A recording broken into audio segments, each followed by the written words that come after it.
옛날 옛적 흉년과 민심의 혼란으로 수산했던 조선의 어느 깊은 산골에 귀혼곡이라 불리는 험준한 계곡이 있었습니다. 그 이름처럼 그곳은 깎아지른 듯한 절벽과 밤낮으로 울려 퍼지는 맹수들의 울음소리로 가득하여 지나는 나그네들에게는 공포의 대상이었습니다. 험한 산새는 산적들이 들끓기에 안성맞춤이었고 무엇보다 집채만한 호랑이가 계곡의 주인 행세를 하며 사람과 가축을 해하는 일이 잦았습니다. 하지만 척박한 땅에서 생계를 위해 그 위험한 계곡을 넘어야만 하는 이들을 위해 계곡의 초입에는 작은 주막 하나가 외롭게 서 있었습니다. 이곳은 홀로 길을 나섰다가는 시신조차 찾기 어려운 험지에서 뜻이 많은 길손들끼리 모여 무리를 짓고 서로를 의지하는 일종의 거점이었습니다. 살을 애는 듯한 칼바람이 몰아치고 새하얀 눈송이가 쉴 새 없이 흩날리던 어느 겨울날, 소연이라는 이름의 한 젊은 여인이 이 주막에 도착했습니다. 그녀는 기울어가는 가세 속에서 병들어 누운 아버지를 홀로 모시는 마음씨 고운 처녀였습니다. 낡았지만 정갈한 한복 차림새와 걱정으로 창백해진 얼굴에는 아버지에 대한 깊은 효심이 서려 있었습니다. 아, 날은 점점 굳어지는데 아버님의 약을 구할 시간을 맞출 수 있을지 모르겠구나. 내가 너무 안일하게 길을 나선 것일까? 소연에게는 날 때부터 동물들의 마음을 어렴풋이 읽을 수 있는 신비한 능력이 있었습니다. 사람을 보면 도망치기 바쁜 작은 산짐승들조차 그녀에게는 스스럼 없이 다가와 마음을 나누곤 했지요. 그녀는 위독하신 아버지의 병에 용하다는 약재를 구하기 위해 사람들의 만류에도 불구하고 이 험한 귀혼곡을 넘기로 결심한 것이었습니다. 이틀이나 지체했으니 더는 미룰 수 없다. 홀로 남으신 아버님을 생각해서라도 오늘 반드시 길을 떠나야 해. 근심 가득한 얼굴로 주막에 들어선 소연은 지친 몸을 쉴 생각도 없이 곧바로 귀혼곡을 건널 무리가 있는지부터 살폈습니다. 다행히 주막 안에는 이미 9명의 건장한 사내들이 모여 출발 준비를 서두르고 있었습니다. 그들은 대부분 장터로 향하는 상인들이었지요. 실례합니다. 혹시 귀혼곡을 건너실 분들이신가요? 저도 동행해도 괜찮을런지요? 허허, 마침 잘 오셨소. 우리도 이제 막 출발하려던 참이었는데 아가씨처럼 고운 분이 함께한다니 우리야 영광이지. 아, 참으로 다행입니다. 하늘이 아직 저와 아버님을 버리시진 않았나 봅니다. 폐가 되지 않도록 열심히 뒤따르겠습니다. 소연은 산전수전 다 겪은 듯한 듬직한 사내들의 모습에 험한 여정에 대한 걱정을 덜고 안도의 한숨을 내쉬었습니다. 그러나 세상 물정에 어두웠던 그녀의 순진한 생각이 어떤 끔찍한 결과를 불러올지는 그녀 자신조차 미처 알지 못했습니다. 자, 그럼 슬슬 출발합시다. 이 정도 인원이면 상군이라도 겁먹고 달아날게요. 시간이 없으니 길을 재촉하자고. 사내들이 일사불란하게 주막을 나섰고 소연이 그 뒤를 따르려던 바로 그 순간이었습니다. 누군가 치맛자락을 잡아당기는 느낌에 돌아보니 커다란 황새 한 마리가 부리로 그녀의 옷을 필사적으로 붙들고 있었습니다. 어머나, 황새로구나. 겨울을 나러 여기까지 왔니? 무슨 할 말이라도 있는 게야? 소연이 발걸음을 옮기려 할 때마다 황새는 마치 가면 안 된다. 저들은 위험하다고 말하는 듯 애타게 그녀의 앞을 막아섰습니다. 미안하구나. 나는 지금 몹시 급한 길이어서. 나중에 다시 만나 이야기하자꾸나. 부디 몸조심하렴. 일행에게서 뒤처질까 마음이 급했던 소연은 황새의 경고를 뒤로하고 서둘러 사내들을 쫓아갔습니다.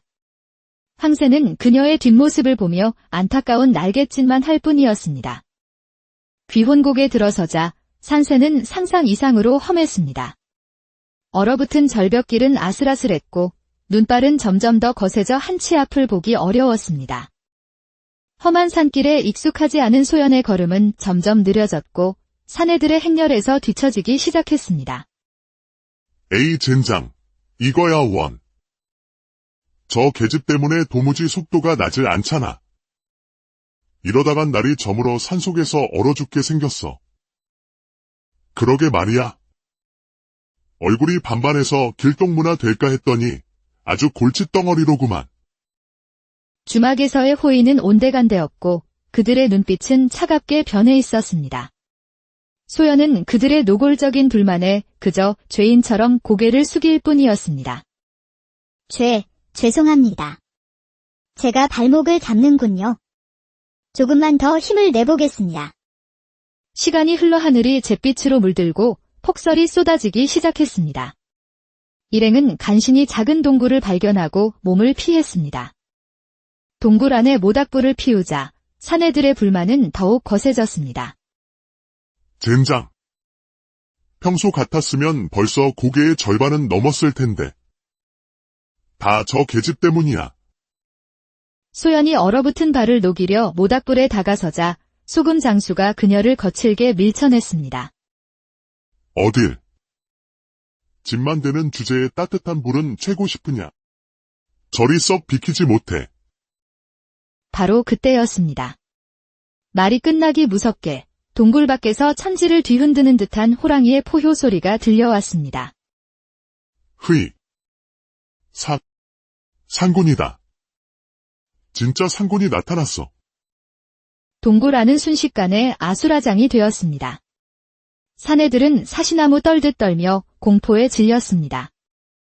호랑이의 거친 숨소리가 동굴 입구까지 다가오자 한 사내가 겁에 질린 목소리로 말했습니다. 이대로는 다 죽어. 상군님의 노여움을 풀 재물이 필요해. 그 말이 끝나기가 무섭게 9사내의 시선이 일제히 동굴 구석에 웅크리고 있던 소연에게로 향했습니다. 어차피 저 계집 때문에 우리 모두 꼼짝없이 죽게 생겼어. 저 계집을 제물로 바치면 우리라도 살 수 있을 게야. 안 됩니다. 제발, 제게는 아버님이, 제발 살려주세요. 제가 열심히 따라가겠습니다. 제발. 하지만 소연의 애원은 그들의 이기심 앞에 짓밟혔습니다. 그녀는 무자비한 손길에 이끌려 눈보라가 몰아치는 동굴 밖으로 내동댕이 쳐졌습니다. 눈앞에는 집채만 한 호랑이가 서슬퍼런 눈빛으로 그녀를 노려보고 있었습니다. 소연은 비명조차 지르지 못한 채 그 자리에서 정신을 잃고 말았습니다. 얼마의 시간이 흘렀을까 소연은 따스한 온기에 눈을 떴습니다. 놀랍게도 그녀는 낯선 동굴 안이었고 간밤에 그 호랑이가 그녀를 품에 안고 잠들어 있었습니다. 공포보다 의아함이 앞선 소연은 조심스럽게 호랑이의 마음을 들여다보았습니다. 호랑이에게서는 사리가 아닌 간절한 무언가가 느껴졌습니다. 그때 동굴 안쪽에서 앙상하게 마른 암컷 호랑이가 신음하며 기어 나왔습니다. 수컷 호랑이는 소연과 암컷 호랑이를 번갈아 보며 낮게 으르렁거렸습니다. 아내를 도와달라는 것이었구나. 소연이 암컷 호랑이의 입안을 살펴보니 커다란 사슴의 뼈 조각이 입천장에 깊숙이 박혀 있었습니다. 그것 때문에 아무것도 먹지 못해 굶주리고 있었던 것입니다. 가엾어라. 많이 아팠겠구나. 괜찮다. 내가 빼주마. 소연은 조심스럽게 팔을 넣어 뼈 조각을 빼주었습니다. 그러자 호랑이 부부는 고맙다는 듯 그녀의 몸에 머리를 부비며 감사를 표했습니다. 눈보라가 그친 다음 날 수컷 호랑이는 소연 앞에 엎드려 등을 내어주었습니다. 마치 은혜를 갚겠다는 듯이 말입니다. 소연이 호랑이 등에 올라타자 호랑이는 번개처럼 산을 내달렸고 눈 깜짝할 사이에 그녀를 혼자서는 결코 넘을 수 없었을 귀혼곡 넘어 마을에 데려다 주었습니다. 약을 구해 집으로 돌아온 소연. 그날 이후 호랑이는 사흘이 멀다 하고 귀한 사냥감과 약초들을 물어다 그녀의 집 앞에 놓아두었습니다. 덕분에 소연의 아버지는 병석에서 일어날 수 있었고 가세 또한 풍족해졌습니다. 아버지는 소연에게 놀라운 이야기를 들려주었습니다. 그 호랑이는 아마도 내가 아주 어릴 적 내가 산에서 구해준 그 새끼 호랑이에게다. 어미를 잃고 덫에 걸린 녀석을 데려와 몰래 돌봐주다 산으로 돌려보냈었지. 모든 것을 알게 된 소연은 자신과 아버지가 베푼 작은 선행이 이토록 큰 은혜로 돌아온 것에 깊은 감동을 받았습니다. 한편 소연을 매정하게 내쫓았던 9명의 사내들은 어떻게 되었을까요? 그들은 그날 밤 거대한 눈사태가 동굴을 덮쳐 그 안에서 꼼짝없이 최후를 맞이했다고 전해집니다. 옛날 옛적 흉년과 민심의 혼란으로 수산했던 조선의 어느 깊은 산골에 귀혼곡이라 불리는 험준한 계곡이 있었습니다. 그 이름처럼 그곳은 깎아지른 듯한 절벽과 밤낮으로 울려 퍼지는 맹수들의 울음소리로 가득하여 지나는 나그네들에게는 공포의 대상이었습니다. 험한 산새는 산적들이 들끓기에 안성맞춤이었고 무엇보다 집채만한 호랑이가 계곡의 주인 행세를 하며 사람과 가축을 해하는 일이 잦았습니다. 하지만 척박한 땅에서 생계를 위해 그 위험한 계곡을 넘어야만 하는 이들을 위해 계곡의 초입에는 작은 주막 하나가 외롭게 서 있었습니다. 이곳은 홀로 길을 나섰다가는 시신조차 찾기 어려운 험지에서 뜻이 맞는 길손들끼리 모여 무리를 짓고 서로를 의지하는 일종의 거점이었습니다. 살을 애는 듯한 칼바람이 몰아치고 새하얀 눈송이가 쉴 새 없이 흩날리던 어느 겨울날, 소연이라는 이름의 한 젊은 여인이 이 주막에 도착했습니다. 그녀는 기울어가는 가세 속에서 병들어 누운 아버지를 홀로 모시는 마음씨 고운 처녀였습니다. 낡았지만 정갈한 한복 차림새와 걱정으로 창백해진 얼굴에는 아버지에 대한 깊은 효심이 서려 있었습니다. 아, 날은 점점 굳어지는데 아버님의 약을 구할 시간을 맞출 수 있을지 모르겠구나. 내가 너무 안일하게 길을 나선 것일까? 소연에게는 날 때부터 동물들의 마음을 어렴풋이 읽을 수 있는 신비한 능력이 있었습니다. 사람을 보면 도망치기 바쁜 작은 산짐승들조차 그녀에게는 스스럼 없이 다가와 마음을 나누곤 했지요. 그녀는 위독하신 아버지의 병에 용하다는 약재를 구하기 위해 사람들의 만류에도 불구하고 이 험한 귀혼곡을 넘기로 결심한 것이었습니다. 이틀이나 지체했으니 더는 미룰 수 없다. 홀로 남으신 아버님을 생각해서라도 오늘 반드시 길을 떠나야 해. 근심 가득한 얼굴로 주막에 들어선 소연은 지친 몸을 쉴 생각도 없이 곧바로 귀혼곡을 건널 무리가 있는지부터 살폈습니다. 다행히 주막 안에는 이미 9명의 건장한 사내들이 모여 출발 준비를 서두르고 있었습니다. 그들은 대부분 장터로 향하는 상인들이었지요. 실례합니다. 혹시 귀혼곡을 건너실 분들이신가요? 저도 동행해도 괜찮을런지요. 허, 마침 잘 오셨소. 우리도 이제 막 출발하려던 참이었는데. 아가씨처럼 고운 분이 함께한다니 우리야 영광이지. 아, 참으로 다행입니다. 하늘이 아직 저와 아버님을 버리시진 않았나 봅니다. 태가 되지 않도록 열심히 뒤따르겠습니다. 소연은 산전수전 다 겪은 듯한 듬직한 사내들의 모습에 험한 여정에 대한 걱정을 덜고 안도의 한숨을 내쉬었습니다. 그러나 세상 물정에 어두웠던 그녀의 순진한 생각이 어떤 끔찍한 결과를 불러올지는 그녀 자신조차 미처 알지 못했습니다. 자, 그럼 슬슬 출발합시다. 이 정도 인원이면 상군이라도 겁먹고 달아날게요. 시간이 없으니 길을 재촉하자고. 사내들이 일사불란하게 주막을 나섰고 소연이 그 뒤를 따르려던 바로 그 순간이었습니다. 누군가 치맛자락을 잡아당기는 느낌에 돌아보니 커다란 황새 한 마리가 부리로 그녀의 옷을 필사적으로 붙들고 있었습니다. 어머나, 황새로구나. 겨울을 나러 여기까지 왔니? 무슨 할 말이라도 있는 게야? 소연이 발걸음을 옮기려 할 때마다 황새는 마치 가면 안 된다. 저들은 위험하다고 말하는 듯 애타게 그녀의 앞을 막아섰습니다. 미안하구나. 나는 지금 몹시 급한 길이어서. 나중에 다시 만나 이야기하자꾸나. 부디 몸 조심하렴. 일행에게서 뒤처질까 마음이 급했던 소연은 황새의 경고를 뒤로하고 서둘러 사내들을 쫓아갔습니다. 황새는 그녀의 뒷모습을 보며 안타까운 날갯짓만 할 뿐이었습니다. 귀혼곡에 들어서자 산새는 상상 이상으로 험했습니다. 얼어붙은 절벽길은 아슬아슬했고 눈발은 점점 더 거세져 한치 앞을 보기 어려웠습니다. 험한 산길에 익숙하지 않은 소연의 걸음은 점점 느려졌고 사내들의 행렬에서 뒤처지기 시작했습니다. 에이 젠장, 이거야 원. 저 계집 때문에 도무지 속도가 나질 않잖아. 이러다간 날이 저물어 산속에서 얼어 죽게 생겼어. 그러게 말이야. 얼굴이 반반해서 길동무나 될까 했더니 아주 골칫덩어리로구만. 주막에서의 호의는 온데간데였고 그들의 눈빛은 차갑게 변해 있었습니다. 소연은 그들의 노골적인 불만에 그저 죄인처럼 고개를 숙일 뿐이었습니다. 죄송합니다. 제가 발목을 잡는군요. 조금만 더 힘을 내보겠습니다. 시간이 흘러 하늘이 잿빛으로 물들고 폭설이 쏟아지기 시작했습니다. 일행은 간신히 작은 동굴을 발견하고 몸을 피했습니다. 동굴 안에 모닥불을 피우자 사내들의 불만은 더욱 거세졌습니다.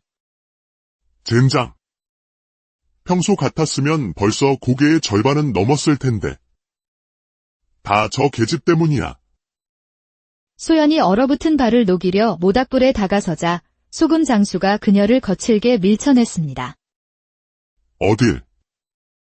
집만 되는 주제에 따뜻한 불은 쬐고 싶으냐? 저리 썩 비키지 못해. 바로 그때였습니다. 말이 끝나기 무섭게 동굴 밖에서 천지를 뒤흔드는 듯한 호랑이의 포효 소리가 들려왔습니다. 흐이. 상군이다. 진짜 상군이 나타났어. 동굴 안은 순식간에 아수라장이 되었습니다. 사내들은 사시나무 떨듯 떨며 공포에 질렸습니다. 호랑이의 거친 숨소리가 동굴 입구까지 다가오자 한 사내가 겁에 질린 목소리로 말했습니다. 이대로는 다 죽어. 상군님의 노여움을 풀 재물이 필요해.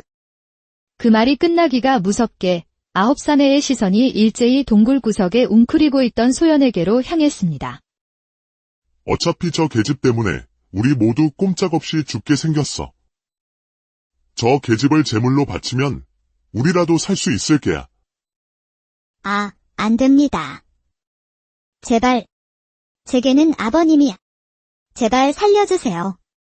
제가 열심히 따라가겠습니다. 제발.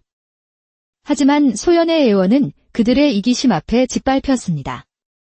그녀는 무자비한 손길에 이끌려 눈보라가 몰아치는 동굴 밖으로 내동댕이 쳐졌습니다.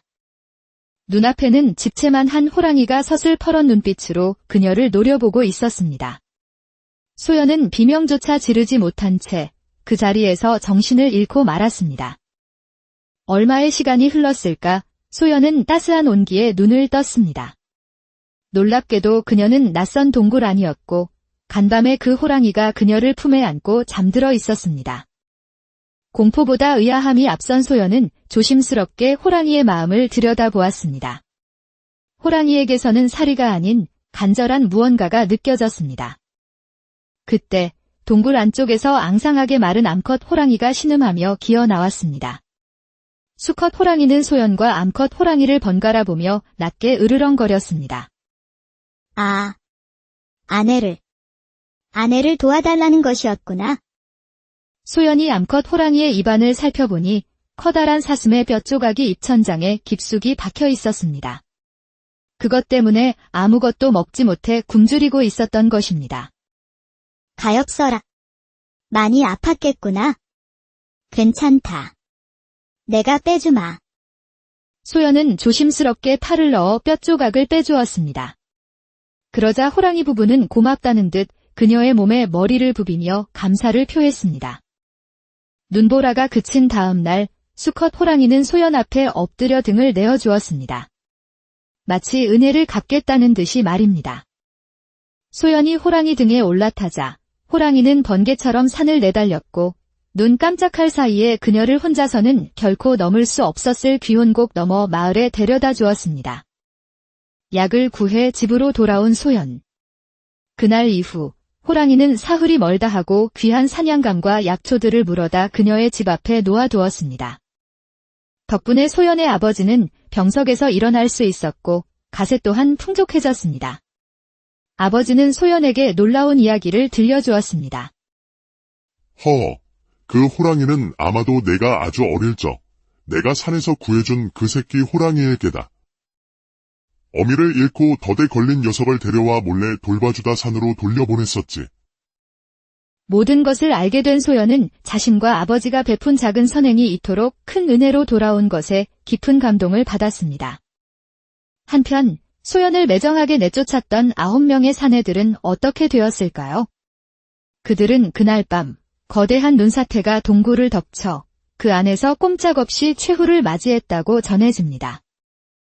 옛날 옛적 흉년과 민심의 혼란으로 수산했던 조선의 어느 깊은 산골에 귀혼곡이라 불리는 험준한 계곡이 있었습니다. 그 이름처럼 그곳은 깎아지른 듯한 절벽과 밤낮으로 울려 퍼지는 맹수들의 울음소리로 가득하여 지나는 나그네들에게는 공포의 대상이었습니다. 험한 산새는 산적들이 들끓기에 안성맞춤이었고 무엇보다 집채만한 호랑이가 계곡의 주인 행세를 하며 사람과 가축을 해하는 일이 잦았습니다. 하지만 척박한 땅에서 생계를 위해 그 위험한 계곡을 넘어야만 하는 이들을 위해 계곡의 초입에는 작은 주막 하나가 외롭게 서 있었습니다. 이곳은 홀로 길을 나섰다가는 시신조차 찾기 어려운 험지에서 뜻이 맞는 길손들끼리 모여 무리를 짓고 서로를 의지하는 일종의 거점이었습니다.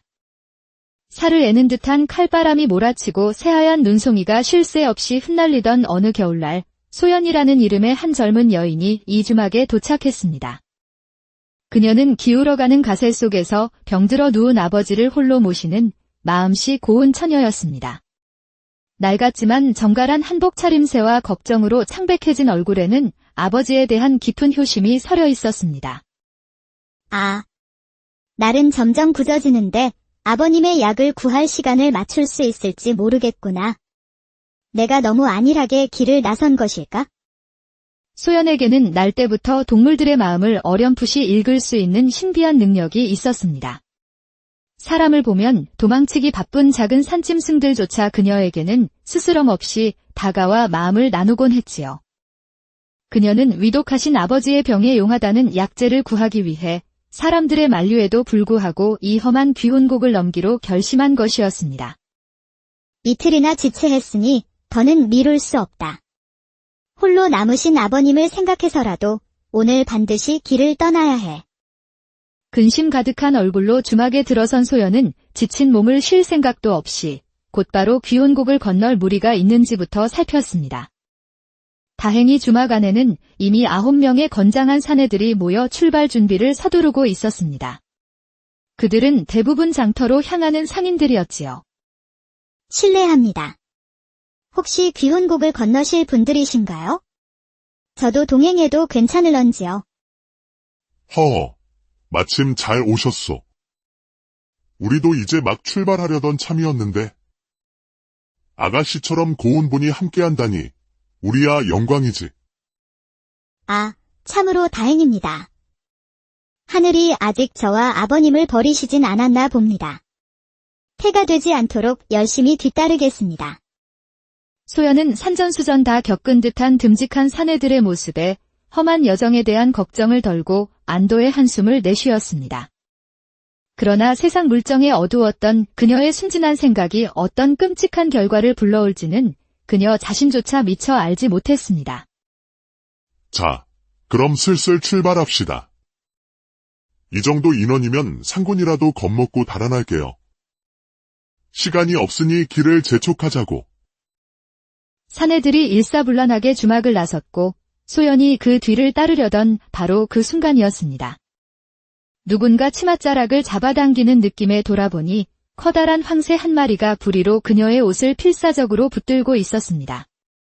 어머나, 황새로구나. 겨울을 나러 여기까지 왔니? 무슨 할 말이라도 있는 게야? 소연이 발걸음을 옮기려 할 때마다 황새는 마치 가면 안 된다. 저들은 위험하다고 말하는 듯 애타게 그녀의 앞을 막아섰습니다. 미안하구나. 나는 지금 몹시 급한 길이어서. 나중에 다시 만나 이야기하자꾸나. 부디 몸 조심하렴. 일행에게서 뒤처질까 마음이 급했던 소연은 황새의 경고를 뒤로하고 서둘러 사내들을 쫓아갔습니다. 황새는 그녀의 뒷모습을 보며 안타까운 날갯짓만 할 뿐이었습니다. 귀혼곡에 들어서자 산새는 상상 이상으로 험했습니다. 얼어붙은 절벽길은 아슬아슬했고 눈발은 점점 더 거세져 한치 앞을 보기 어려웠습니다.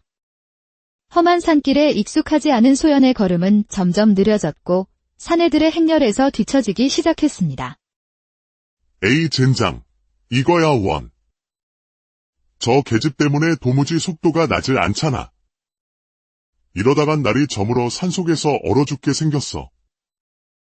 그러게 말이야. 얼굴이 반반해서 길동무나 될까 했더니 아주 골칫덩어리로구만. 주막에서의 호의는 온데간데였고 그들의 눈빛은 차갑게 변해 있었습니다. 소연은 그들의 노골적인 불만에 그저 죄인처럼 고개를 숙일 뿐이었습니다. 죄송합니다. 제가 발목을 잡는군요. 조금만 더 힘을 내보겠습니다. 시간이 흘러 하늘이 잿빛으로 물들고 폭설이 쏟아지기 시작했습니다. 일행은 간신히 작은 동굴을 발견하고 몸을 피했습니다. 동굴 안에 모닥불을 피우자 사내들의 불만은 더욱 거세졌습니다. 젠장. 평소 같았으면 벌써 고개의 절반은 넘었을 텐데. 다 저 계집 때문이야. 소연이 얼어붙은 발을 녹이려 모닥불에 다가서자 소금 장수가 그녀를 거칠게 밀쳐냈습니다. 어딜? 집만 되는 주제에 따뜻한 불은 쬐고 싶으냐? 저리 썩 비키지 못해. 바로 그때였습니다. 말이 끝나기 무섭게 동굴 밖에서 천지를 뒤흔드는 듯한 호랑이의 포효 소리가 들려왔습니다. 흐이. 상군이다. 진짜 상군이 나타났어. 동굴 안은 순식간에 아수라장이 되었습니다. 사내들은 사시나무 떨듯 떨며 공포에 질렸습니다. 호랑이의 거친 숨소리가 동굴 입구까지 다가오자 한 사내가 겁에 질린 목소리로 말했습니다. 이대로는 다 죽어. 상군님의 노여움을 풀 재물이 필요해. 그 말이 끝나기가 무섭게 9사내의 시선이 일제히 동굴 구석에 웅크리고 있던 소연에게로 향했습니다. 어차피 저 계집 때문에 우리 모두 꼼짝없이 죽게 생겼어. 저 계집을 제물로 바치면 우리라도 살 수 있을 게야. 안 됩니다. 제발, 제게는 아버님이. 제발 살려주세요.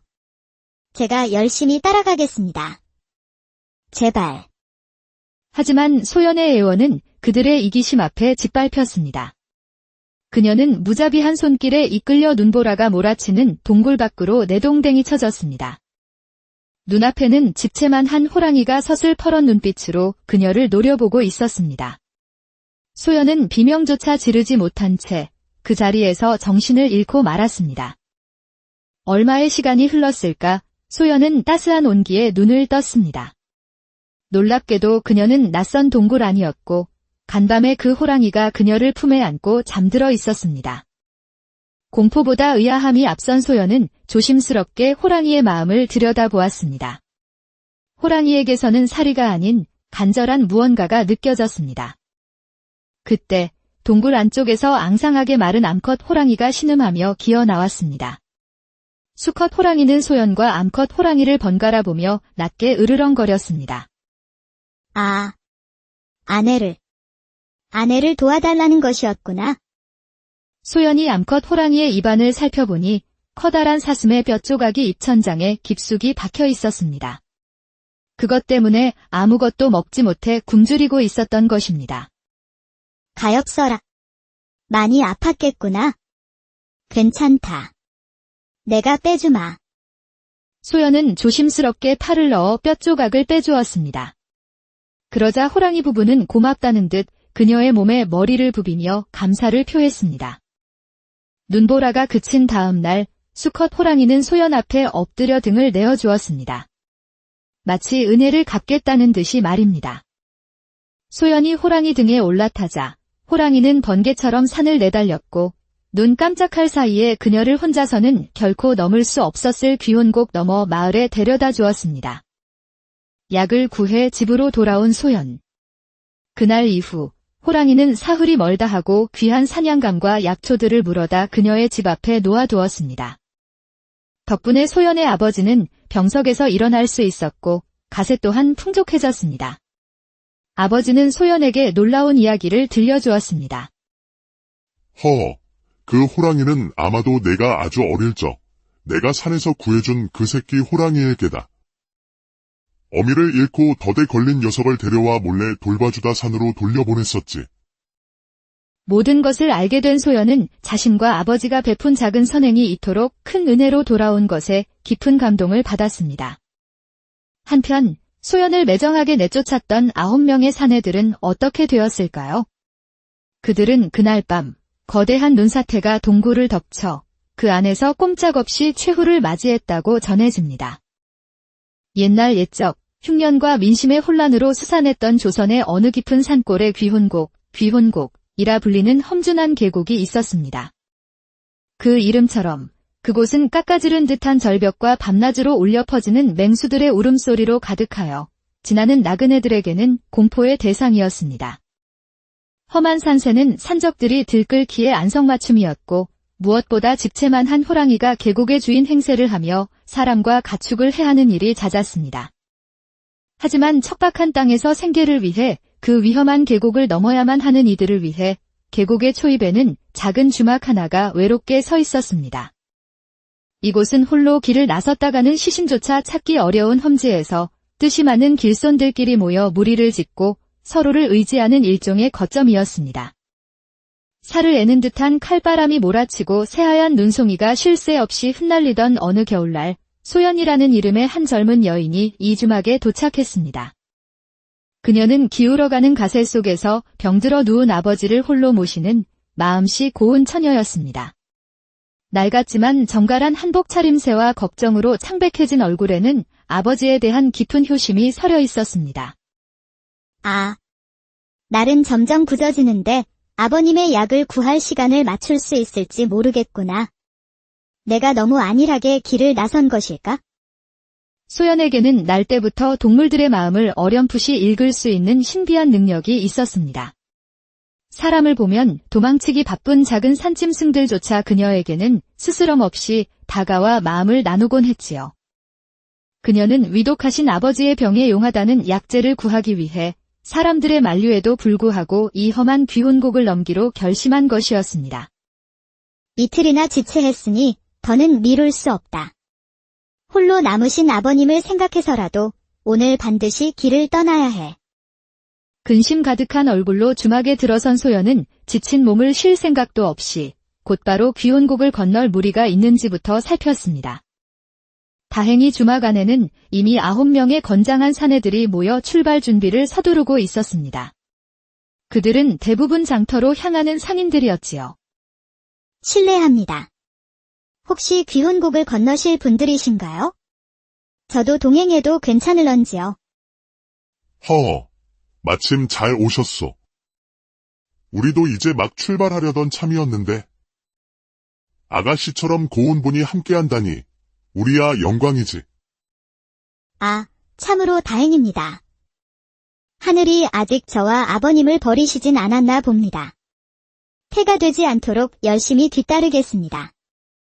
소연은 산전수전 다 겪은 듯한 듬직한 사내들의 모습에 험한 여정에 대한 걱정을 덜고 안도의 한숨을 내쉬었습니다. 그러나 세상 물정에 어두웠던 그녀의 순진한 생각이 어떤 끔찍한 결과를 불러올지는 그녀 자신조차 미처 알지 못했습니다. 자, 그럼 슬슬 출발합시다. 이 정도 인원이면 상군이라도 겁먹고 달아날게요. 시간이 없으니 길을 재촉하자고. 사내들이 일사불란하게 주막을 나섰고 소연이 그 뒤를 따르려던 바로 그 순간이었습니다. 누군가 치맛자락을 잡아당기는 느낌에 돌아보니 커다란 황새 한 마리가 부리로 그녀의 옷을 필사적으로 붙들고 있었습니다. 어머나, 황새로구나. 겨울을 나러 여기까지 왔니?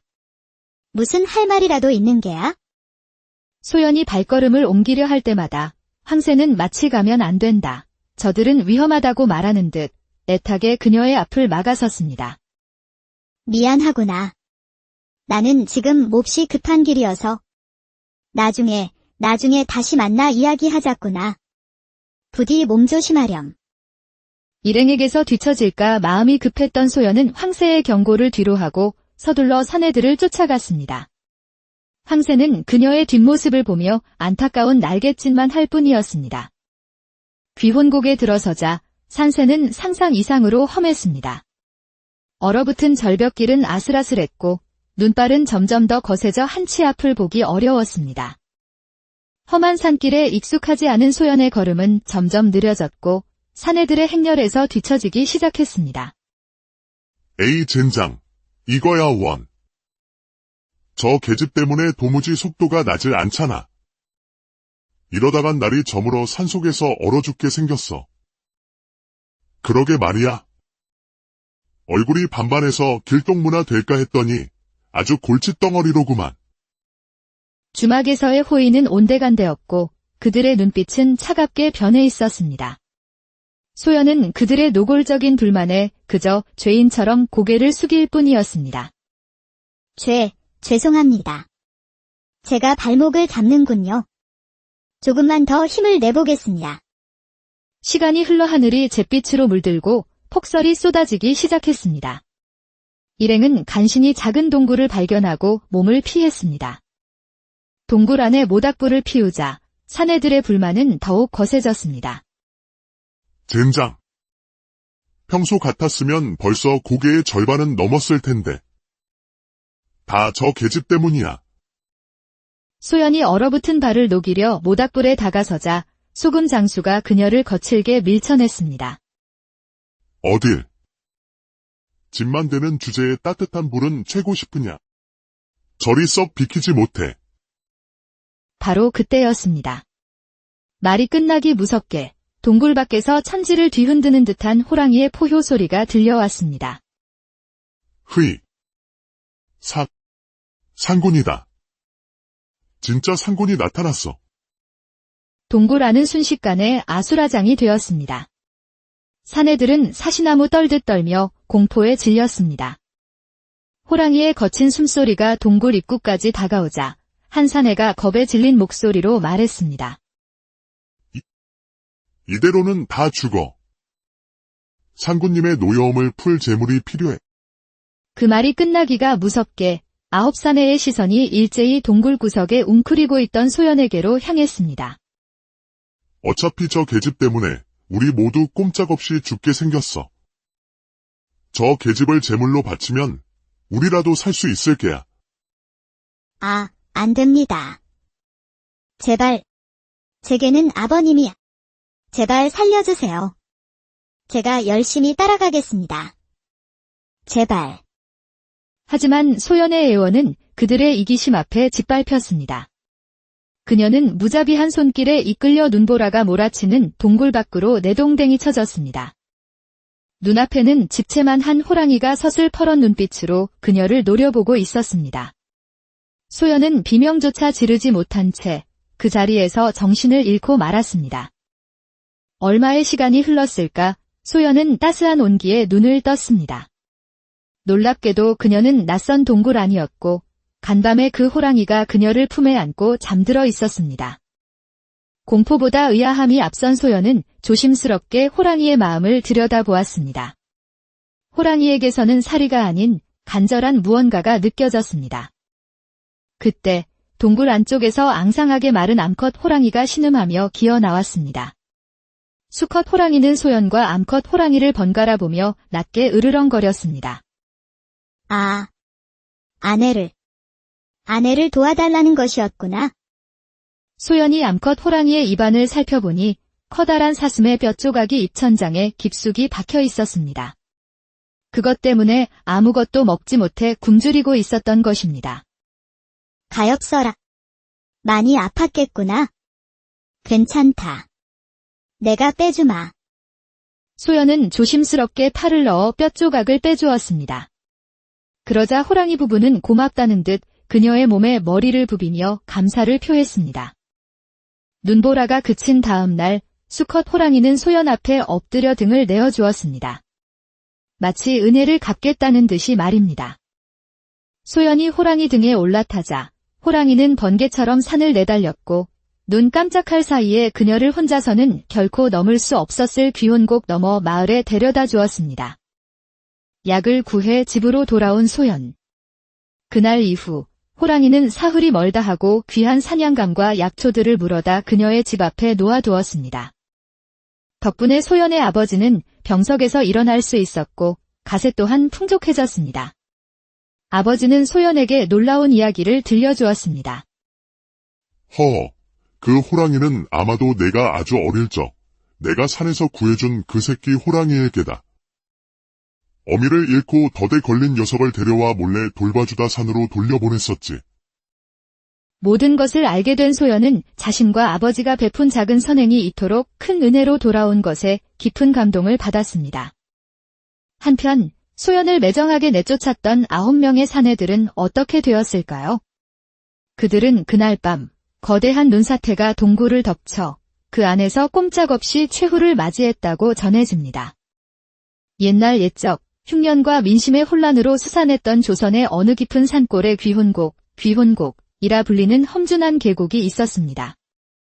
그 이름처럼 그곳은 깎아지른 듯한 절벽과 밤낮으로 울려 퍼지는 맹수들의 울음소리로 가득하여 지나는 나그네들에게는 공포의 대상이었습니다. 험한 산새는 산적들이 들끓기에 안성맞춤이었고 무엇보다 집채만한 호랑이가 계곡의 주인 행세를 하며 사람과 가축을 해하는 일이 잦았습니다. 하지만 척박한 땅에서 생계를 위해 그 위험한 계곡을 넘어야만 하는 이들을 위해 계곡의 초입에는 작은 주막 하나가 외롭게 서 있었습니다. 이곳은 홀로 길을 나섰다가는 시신조차 찾기 어려운 험지에서 뜻이 많은 길손들끼리 모여 무리를 짓고 서로를 의지하는 일종의 거점이었습니다. 살을 애는 듯한 칼바람이 몰아치고 새하얀 눈송이가 쉴 새 없이 흩날리던 어느 겨울날 소연이라는 이름의 한 젊은 여인이 이 주막에 도착했습니다. 그녀는 기울어가는 가세 속에서 병들어 누운 아버지를 홀로 모시는 마음씨 고운 처녀였습니다. 낡았지만 정갈한 한복 차림새와 걱정으로 창백해진 얼굴에는 아버지에 대한 깊은 효심이 서려 있었습니다. 날은 점점 굳어지는데 아버님의 약을 구할 시간을 맞출 수 있을지 모르겠구나. 내가 너무 안일하게 길을 나선 것일까? 소연에게는 날 때부터 동물들의 마음을 어렴풋이 읽을 수 있는 신비한 능력이 있었습니다. 사람을 보면 도망치기 바쁜 작은 산짐승들조차 그녀에게는 스스럼 없이 다가와 마음을 나누곤 했지요. 그녀는 위독하신 아버지의 병에 용하다는 약재를 구하기 위해 사람들의 만류에도 불구하고 이 험한 귀혼곡을 넘기로 결심한 것이었습니다. 이틀이나 지체했으니 더는 미룰 수 없다. 홀로 남으신 아버님을 생각해서라도 오늘 반드시 길을 떠나야 해. 근심 가득한 얼굴로 주막에 들어선 소연은 지친 몸을 쉴 생각도 없이 곧바로 귀혼곡을 건널 무리가 있는지부터 살폈습니다. 다행히 주막 안에는 이미 9명의 건장한 사내들이 모여 출발 준비를 서두르고 있었습니다. 그들은 대부분 장터로 향하는 상인들이었지요. 실례합니다. 혹시 귀혼곡을 건너실 분들이신가요? 저도 동행해도 괜찮을런지요? 마침 잘 오셨소. 우리도 이제 막 출발하려던 참이었는데 아가씨처럼 고운 분이 함께한다니 우리야 영광이지. 참으로 다행입니다. 하늘이 아직 저와 아버님을 버리시진 않았나 봅니다. 태가 되지 않도록 열심히 뒤따르겠습니다. 소연은 산전수전 다 겪은 듯한 듬직한 사내들의 모습에 험한 여정에 대한 걱정을 덜고 안도의 한숨을 내쉬었습니다. 그러나 세상 물정에 어두웠던 그녀의 순진한 생각이 어떤 끔찍한 결과를 불러올지는 그녀 자신조차 미처 알지 못했습니다. 자, 그럼 슬슬 출발합시다. 이 정도 인원이면 상군이라도 겁먹고 달아날게요. 시간이 없으니 길을 재촉하자고. 사내들이 일사불란하게 주막을 나섰고 소연이 그 뒤를 따르려던 바로 그 순간이었습니다. 누군가 치맛자락을 잡아당기는 느낌에 돌아보니 커다란 황새 한 마리가 부리로 그녀의 옷을 필사적으로 붙들고 있었습니다. 어머나, 황새로구나. 겨울을 나러 여기까지 왔니? 무슨 할 말이라도 있는 게야? 소연이 발걸음을 옮기려 할 때마다 황새는 마치 가면 안 된다. 저들은 위험하다고 말하는 듯 애타게 그녀의 앞을 막아섰습니다. 미안하구나. 나는 지금 몹시 급한 길이어서 나중에 다시 만나 이야기하자꾸나. 부디 몸 조심하렴. 일행에게서 뒤처질까 마음이 급했던 소연은 황새의 경고를 뒤로하고 서둘러 사내들을 쫓아갔습니다. 황새는 그녀의 뒷모습을 보며 안타까운 날갯짓만 할 뿐이었습니다. 귀혼곡에 들어서자 산새는 상상 이상으로 험했습니다. 얼어붙은 절벽길은 아슬아슬했고 눈발은 점점 더 거세져 한치 앞을 보기 어려웠습니다. 험한 산길에 익숙하지 않은 소연의 걸음은 점점 느려졌고 사내들의 행렬에서 뒤처지기 시작했습니다. 에이 젠장, 이거야 원. 저 계집 때문에 도무지 속도가 나질 않잖아. 이러다간 날이 저물어 산속에서 얼어 죽게 생겼어. 그러게 말이야. 얼굴이 반반해서 길동무나 될까 했더니 아주 골칫덩어리로구만. 주막에서의 호의는 온데간데였고 그들의 눈빛은 차갑게 변해 있었습니다. 소연은 그들의 노골적인 불만에 그저 죄인처럼 고개를 숙일 뿐이었습니다. 죄송합니다. 제가 발목을 잡는군요. 조금만 더 힘을 내보겠습니다. 시간이 흘러 하늘이 잿빛으로 물들고 폭설이 쏟아지기 시작했습니다. 일행은 간신히 작은 동굴을 발견하고 몸을 피했습니다. 동굴 안에 모닥불을 피우자 사내들의 불만은 더욱 거세졌습니다. 젠장. 평소 같았으면 벌써 고개의 절반은 넘었을 텐데. 다 저 계집 때문이야. 소연이 얼어붙은 발을 녹이려 모닥불에 다가서자 소금 장수가 그녀를 거칠게 밀쳐냈습니다. 어딜? 집만 되는 주제에 따뜻한 불은 쬐고 싶으냐? 저리 썩 비키지 못해. 바로 그때였습니다.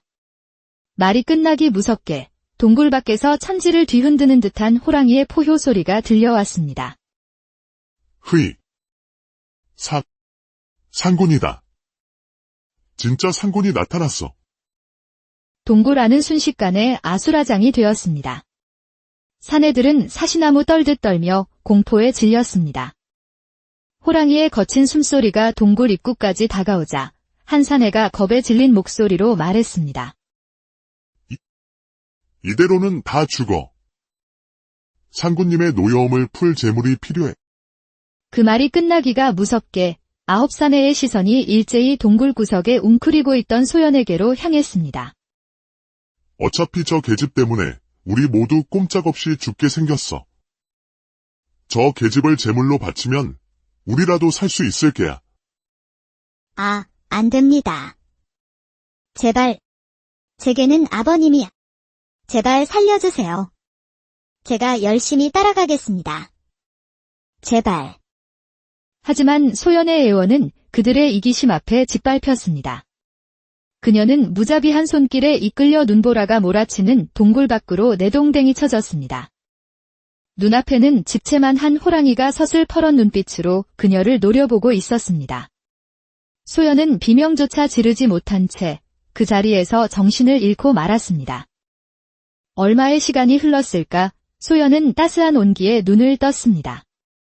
놀랍게도 그녀는 낯선 동굴 안이었고 간밤에 그 호랑이가 그녀를 품에 안고 잠들어 있었습니다. 공포보다 의아함이 앞선 소연은 조심스럽게 호랑이의 마음을 들여다보았습니다. 호랑이에게서는 사리가 아닌 간절한 무언가가 느껴졌습니다. 그때 동굴 안쪽에서 앙상하게 마른 암컷 호랑이가 신음하며 기어 나왔습니다. 수컷 호랑이는 소연과 암컷 호랑이를 번갈아 보며 낮게 으르렁거렸습니다. 아내를 도와달라는 것이었구나. 소연이 암컷 호랑이의 입안을 살펴보니 커다란 사슴의 뼈조각이 입천장에 깊숙이 박혀 있었습니다. 그것 때문에 아무것도 먹지 못해 굶주리고 있었던 것입니다. 가엾어라. 많이 아팠겠구나. 괜찮다. 내가 빼주마. 소연은 조심스럽게 팔을 넣어 뼈조각을 빼주었습니다. 그러자 호랑이 부부는 고맙다는 듯 그녀의 몸에 머리를 부비며 감사를 표했습니다. 눈보라가 그친 다음 날 수컷 호랑이는 소연 앞에 엎드려 등을 내어주었습니다. 마치 은혜를 갚겠다는 듯이 말입니다. 소연이 호랑이 등에 올라타자 호랑이는 번개처럼 산을 내달렸고 눈 깜짝할 사이에 그녀를 혼자서는 결코 넘을 수 없었을 귀혼곡 넘어 마을에 데려다 주었습니다. 약을 구해 집으로 돌아온 소연. 그날 이후 호랑이는 사흘이 멀다 하고 귀한 사냥감과 약초들을 물어다 그녀의 집 앞에 놓아두었습니다. 덕분에 소연의 아버지는 병석에서 일어날 수 있었고 가세 또한 풍족해졌습니다. 아버지는 소연에게 놀라운 이야기를 들려주었습니다. 그 호랑이는 아마도 내가 아주 어릴 적 내가 산에서 구해준 그 새끼 호랑이에게다. 어미를 잃고 덫에 걸린 녀석을 데려와 몰래 돌봐주다 산으로 돌려보냈었지. 모든 것을 알게 된 소연은 자신과 아버지가 베푼 작은 선행이 이토록 큰 은혜로 돌아온 것에 깊은 감동을 받았습니다. 한편 소연을 매정하게 내쫓았던 9명의 사내들은 어떻게 되었을까요? 그들은 그날 밤 거대한 눈사태가 동굴을 덮쳐 그 안에서 꼼짝없이 최후를 맞이했다고 전해집니다. 옛날 옛적 흉년과 민심의 혼란으로 수산했던 조선의 어느 깊은 산골에 귀혼곡이라 불리는 험준한 계곡이 있었습니다. 그 이름처럼 그곳은 깎아지른 듯한 절벽과 밤낮으로 울려 퍼지는 맹수들의 울음소리로 가득하여 지나는 나그네들에게는 공포의 대상이었습니다. 험한 산새는 산적들이 들끓기에 안성맞춤이었고 무엇보다 집채만한 호랑이가 계곡의 주인 행세를 하며 사람과 가축을 해하는 일이 잦았습니다. 하지만 척박한 땅에서 생계를 위해 그 위험한 계곡을 넘어야만 하는 이들을 위해 계곡의 초입에는 작은 주막 하나가 외롭게 서 있었습니다. 이곳은 홀로 길을 나섰다가는 시신조차 찾기 어려운 험지에서 뜻이 맞는 길손들끼리 모여 무리를 짓고 서로를 의지하는 일종의 거점이었습니다. 살을 애는 듯한 칼바람이 몰아치고 새하얀 눈송이가 쉴 새 없이 흩날리던 어느 겨울날 소연이라는 이름의 한 젊은 여인이 이 주막에 도착했습니다. 그녀는 기울어가는 가세 속에서 병들어 누운 아버지를 홀로 모시는 마음씨 고운 처녀였습니다. 낡았지만 정갈한 한복 차림새와 걱정으로 창백해진 얼굴에는 아버지에 대한 깊은 효심이 서려 있었습니다. 날은 점점 굳어지는데 아버님의 약을 구할 시간을 맞출 수 있을지 모르겠구나. 내가 너무 안일하게 길을 나선 것일까? 소연에게는 날 때부터 동물들의 마음을 어렴풋이 읽을 수 있는 신비한 능력이 있었습니다. 사람을 보면 도망치기 바쁜 작은 산짐승들조차 그녀에게는 스스럼 없이 다가와 마음을 나누곤 했지요. 그녀는 위독하신 아버지의 병에 용하다는 약재를 구하기 위해 사람들의 만류에도 불구하고 이 험한 귀혼곡을 넘기로 결심한 것이었습니다. 이틀이나 지체했으니 더는 미룰 수 없다. 홀로 남으신 아버님을 생각해서라도 오늘 반드시 길을 떠나야 해. 근심 가득한 얼굴로 주막에 들어선 소연은 지친 몸을 쉴 생각도 없이 곧바로 귀혼곡을 건널 무리가 있는지부터 살폈습니다. 다행히 주막 안에는 이미 9명의 건장한 사내들이 모여 출발 준비를 서두르고 있었습니다. 그들은 대부분 장터로 향하는 상인들이었지요. 실례합니다. 혹시 귀혼곡을 건너실 분들이신가요? 저도 동행해도 괜찮을런지요. 마침 잘 오셨소. 우리도 이제 막 출발하려던 참이었는데. 아가씨처럼 고운 분이 함께한다니 우리야 영광이지. 참으로 다행입니다. 하늘이 아직 저와 아버님을 버리시진 않았나 봅니다. 태가 되지 않도록 열심히 뒤따르겠습니다. 소연은 산전수전 다 겪은 듯한 듬직한 사내들의 모습에 험한 여정에 대한 걱정을 덜고 안도의 한숨을 내쉬었습니다. 그러나 세상 물정에 어두웠던 그녀의 순진한 생각이 어떤 끔찍한 결과를 불러올지는 그녀 자신조차 미처 알지 못했습니다. 자, 그럼 슬슬 출발합시다. 이 정도 인원이면 상군이라도 겁먹고 달아날게요. 시간이 없으니 길을 재촉하자고. 사내들이 일사불란하게 주막을 나섰고 소연이 그 뒤를 따르려던 바로 그 순간이었습니다. 누군가 치맛자락을 잡아당기는 느낌에 돌아보니 커다란 황새 한 마리가 부리로 그녀의 옷을 필사적으로 붙들고 있었습니다. 어머나, 황새로구나. 겨울을 나러 여기까지 왔니? 무슨 할 말이라도 있는 게야? 소연이 발걸음을 옮기려 할 때마다 황새는 마치 가면 안 된다. 저들은 위험하다고 말하는 듯 애타게 그녀의 앞을 막아섰습니다. 미안하구나. 나는 지금 몹시 급한 길이어서. 나중에 다시 만나 이야기하자꾸나. 부디 몸 조심하렴. 일행에게서 뒤처질까 마음이 급했던 소연은 황새의 경고를 뒤로하고 서둘러 사내들을 쫓아갔습니다. 황새는 그녀의 뒷모습을 보며 안타까운 날갯짓만 할 뿐이었습니다. 귀혼곡에 들어서자 산새는 상상 이상으로 험했습니다. 얼어붙은 절벽길은 아슬아슬했고 눈발은 점점 더 거세져 한치 앞을 보기 어려웠습니다. 험한 산길에 익숙하지 않은 소연의 걸음은 점점 느려졌고 사내들의 행렬에서 뒤처지기 시작했습니다. 에이 젠장, 이거야 원. 저 계집 때문에 도무지 속도가 나질 않잖아. 이러다간 날이 저물어 산속에서 얼어 죽게 생겼어. 그러게 말이야. 얼굴이 반반해서 길동무나 될까 했더니 아주 골칫덩어리로구만. 주막에서의 호의는 온데간데였고 그들의 눈빛은 차갑게 변해 있었습니다. 소연은 그들의 노골적인 불만에 그저 죄인처럼 고개를 숙일 뿐이었습니다. 죄송합니다. 제가 발목을 잡는군요. 조금만 더 힘을 내보겠습니다. 시간이 흘러 하늘이 잿빛으로 물들고 폭설이 쏟아지기 시작했습니다. 일행은 간신히 작은 동굴을 발견하고 몸을 피했습니다. 동굴 안에 모닥불을 피우자 사내들의 불만은 더욱 거세졌습니다. 젠장. 평소 같았으면 벌써 고개의 절반은 넘었을 텐데. 다 저 계집 때문이야. 소연이 얼어붙은 발을 녹이려 모닥불에 다가서자 소금 장수가 그녀를 거칠게 밀쳐냈습니다. 어딜? 집만 되는 주제에 따뜻한 불은 쬐고 싶으냐? 저리 썩 비키지 못해. 바로 그때였습니다. 말이 끝나기 무섭게 동굴 밖에서 천지를 뒤흔드는 듯한 호랑이의 포효 소리가 들려왔습니다. 흐이. 상군이다. 진짜 상군이 나타났어. 동굴 안은 순식간에 아수라장이 되었습니다. 사내들은 사시나무 떨듯 떨며 공포에 질렸습니다. 호랑이의 거친 숨소리가 동굴 입구까지 다가오자 한 사내가 겁에 질린 목소리로 말했습니다. 이대로는 다 죽어. 상군님의 노여움을 풀 재물이 필요해. 그 말이 끝나기가 무섭게 9사내의 시선이 일제히 동굴 구석에 웅크리고 있던 소연에게로 향했습니다. 어차피 저 계집 때문에 우리 모두 꼼짝없이 죽게 생겼어. 저 계집을 제물로 바치면 우리라도 살 수 있을 게야. 안 됩니다. 제발, 제게는 아버님이.